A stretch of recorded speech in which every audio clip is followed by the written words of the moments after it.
Islamic countries, ama-religions amanye ama-Christians asafarisha leyo nto kuma-Jewish countries. Uyayizwa leyo nto leyo. Hamba ubuke iKemet, mfethu iKemet kwakubantu abamnyama, bashonaphi abantu abamnyama base-Kemet e-Egypt, ancient Egypt, bashonaphi abantu abamnyama lapha. eLibya, hamba ubuke eLibya, Muhammad Gaddafi, abantu ama-Arab labafowethu labayana. Akubona abantu abamnyama, bekho omnyama njengami nawe labantu laba ama-Arabs. Yini i-result yaleyo nto le kuthiwa i-ethnic cleansing bafo. Lento eyenziwa la kuthini e-Western Cape.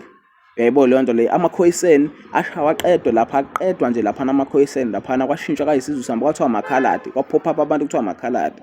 Uyayibona leyo nto, lama-Khoisan amanye abaleka, amanye asala laphana a-ethnic cleanswa njengalendlela nje leyo ukuthi nje le ndlela yesibili. Uyayibona ilento eyenzeke leyo i-North African yonke abelungu bona yabo.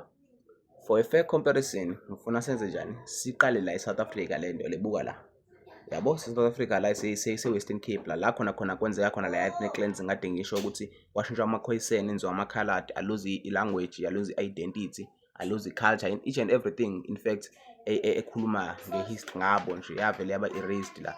Uyayibona leyo nto leyo. But uyabona amagama la ama-cities alezi ndawo akuhlala khona bona ukuthi wonke amagama e-Afrikaans nawesingesi-ke owesingesi awukho la singekho khona yabo. Yabo angikwazi nokwafunda la magama mina angiyazi i-Afrikaans. Uyayibona leyo nto le ikephi-ke la khona kwaqedwa khona, asiyelana khona kusakhona-ke abantu abamnyama khona. Uyabo ukuthi kubanjani mekusakhona abantu abamnyama noma ekhona amagama lawa ama-colonizers vele basicolonize, but uyabona ukuthi basakhona ocofa imvaba, odutshwa, ogcuwa, ogcentane, omdansana, oqonce. Uyayibona we oGqeberha, yephi iGqeberha, nathi iGqeberha, this is a whole city named after gama lesixhosa, I don't even know what it means, but uyayibona oNgcobo, omthatha kanje.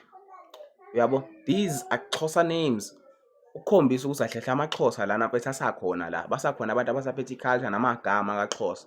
Uyayizwa leyo nto le, bese sizela nala elentoza kwaZulu. Uyabo kwaZulu sano uMhlanga, uyayibo kaDukuza, uLundi, uMnambithi, Nkandla, Emthonjaneni, Ngodini, Ngwelezane, uyayibo Inseleni. These are names eyindawo okukhombisa ukuthi kusakhona abantu abamnyama. Uyayibo. But guys, I want us to look at this. Uyabona ama-colonizers enzani la, indawo yabo bona iphela la ngakoGqeberha. Mebe siqala ukunema amagama abo ukhombisa baphelela la. Ngicela nibuke into eyenziwa i-Islam eNorth Africa. Buka, ngifuna siqale la eSaudi Arabia. Uyabo eSaudi Arabia buka kubhala kanjani ama-cities abo, khona igama lesingisi ne kuwa ngaphansi inscription. Yabo noma uhlobo lokubhala lokubhalwa ngalo. Yabo ngifuna ubuke kahle iRan la, Afghanistan la. Yabo South Afghanistan bese iPakistan. Yabo okay, buka lana seLibya njalo la, buke Libya. Okay, se-Egypt la, buka Egypt, buka amagama se-Egypt. Okay, asihlehle kancane mhlampe yimini. Sudan, buka Al-Fasher, buka Sudan le, khona amagama angenawo nowesingisi guys, Arab kuphela. Buka samse Somalia.